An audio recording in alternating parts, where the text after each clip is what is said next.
breakfast videos, and then out of here. Just finishing up yet another overly chatty video edit, and then I gotta finish tossing this together. Okay, not the most efficient stop, but got a lot done, but time to get back on the road. 5 days of food plus 2.5 liters on my back.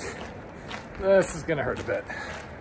Checking far out comments out of town, it looks like somebody was having dog issues just a couple of weeks ago. I have about 15 miles to water, so my plan is to make it at least that far. My next stop after this is Grants. That's the place where my parents mailed me a resupply box before I got injured and had to get off trail. Fortunately, they are holding it until the 16th, last time we talked to them, and I should be there in about 5 days. This time around, I didn't even do laundry or anything. Washed my socks and underwear in a sink. Hiker laundry, but it wasn't worth running over to a laundromat or something for just a couple of days. Figure Grants will be a full reset. Probably. I just have to make sure and make it during post office hours. I did go ahead and check water sources all the way down to 2,900 or so. Looks like they're gonna be in the range of 15 to 20, 25 miles for the most part, as far as the longer ones. There's 1 or 2 sections where the beta wasn't great, either because people only came there in spring, or like when you take the Black Hills, my comments were the last ones there from when I came through there on the Grand Enchantment. Also, I find not everybody's great at finding these slightly challenging water sources. There are 2 springs I visited on the Grand Enchantment where I had to kind of dig around for water, but there was water to be found. And somebody right before me had apparently been down there and said they couldn't find a thing. Now that I've been out here for 4 or 5 days and I've been beating my calf up without issues, I'm hopeful I can kind of increase mileage and get back to 20 to 25 miles a day. Biggest problem with that is just it's hard for me to get going early in the morning, especially this time of year where it gets cold. The people that wake up at 4 a.m. and get moving in the dark, I get how you make 30 plus miles a day.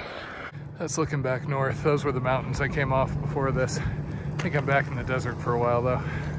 So 4 miles on the pavement, little shoulder, and at least one dog somebody actually had to hit with a hiking pole, which most of them, if you just yell back, they don't mess with you. Biggest issue with road walks is just not getting bored. The traffic noise, I can't listen to my audiobooks. So apparently somewhere out here there was a dog that was coming out of the yard chasing people, snapping at them, and actually had to be hit by a hiking pole. If only all the dog encounters were like that. Well, so far so good. Just gotta give around this curve. Road straightens out and I think I'm back on dirt. Which is good because this kind of cranks my ankles when I have a heavy load. Hey, what do you know? I'm gonna have trail friends. It's like there's some sort of a trail race or something going on. Man, runners always get all the stuff. Okay, so road walk behind me. Ran into one stray dog, but any of the problematic ones people had commented on apparently weren't out today. Interestingly enough, there used to be a water source out here with a windmill. I've noticed a trend in the water comments of a lot of the wells used to be functioning, 8 years ago, and now they aren't. Which is funny because Grand Enchantment Trail, it seemed like it was the opposite for whatever reason. More and more solar wells were going up, leading to better water sources. Finally got somebody who could spare a breath, and it sounds like this is the Deadman's Peak race. I love this sort of terrain. Trees and the rocks. Reminds me of car camping up near Mammoth.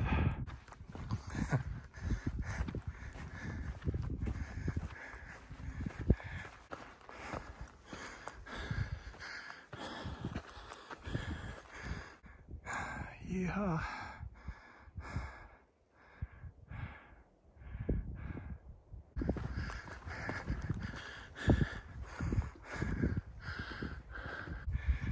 Ah, this is nice.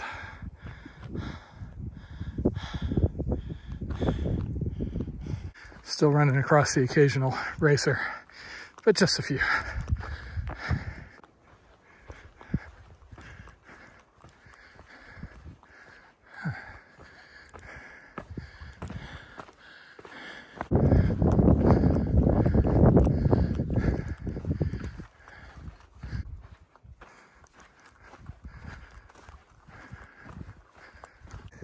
Okay, my spring and my water for the evening is somewhere over around where that vehicle's moving.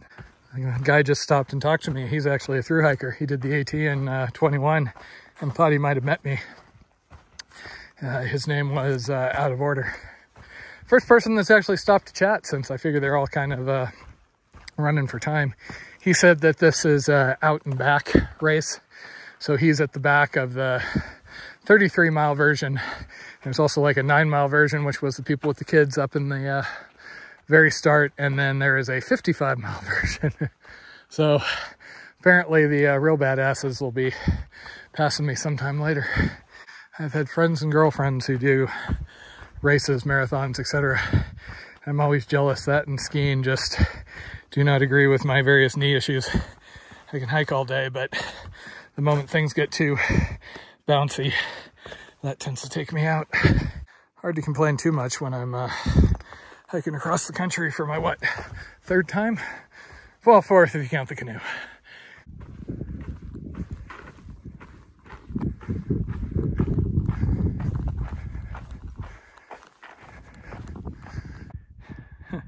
Hey, sweet hoodoos.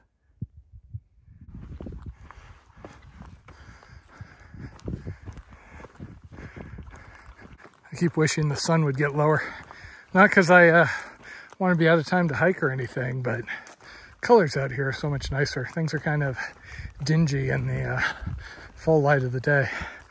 Morning and evening, though, it's just absolutely spectacular. I'm guessing this is a side stop for the race. My spring is another mile and change past them. Yep, side stop. Nice folks, they gave me some water. So they were saying the far end of the course is another 18 miles. So the water source up ahead is around the 15-mile mark. And that's usually reasonable for, you know, what's effectively a half day. I didn't get out of town until 11 because I was dealing with stuff. I do have a 12-mile water carry after that. And of course, with not being 100% sure that the water sources are going to be flowing, I like to have a little bit of a buffer just so I don't, you know, arrive horribly dehydrated to find everything's bone dry. So I'm probably going to fill a ton of water, limp on a couple of more miles. Don't want to kill myself too much. Find a nice cozy place to camp. There's just something I find highly appealing about areas like this that are, you know, wide open and you can camp wherever you want. You can do that often when backpacking, but a lot of the more mountainous areas due to vegetation and whatnot, you're restricted to a limited number of predetermined camps. Said predetermined camps are also prone to having other people at them. Not my thing. Versus the desert, I'll go off under a tree somewhere and it'll be nobody but me under the stars.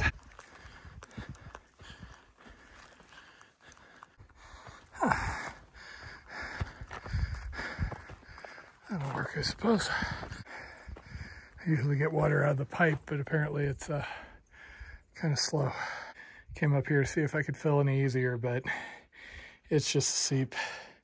It's coming out fast enough, but I am really grateful those people gave me an extra 1.5 liters.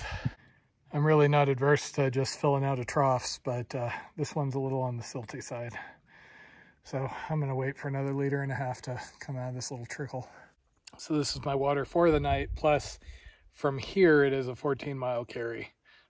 After that previous night, I'm going to be cautious. I'm basically going to fill up all my hard-sided, so I'll have 4 liters of water on me, which is going to hurt, but going to need to get used to that for some of these longer stretches.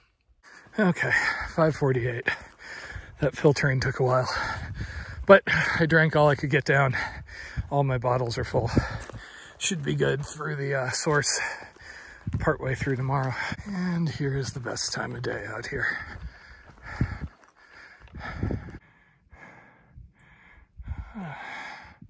I keep getting picky on campsites. Okay, found a spot. You can actually see the sag stop for the race down there.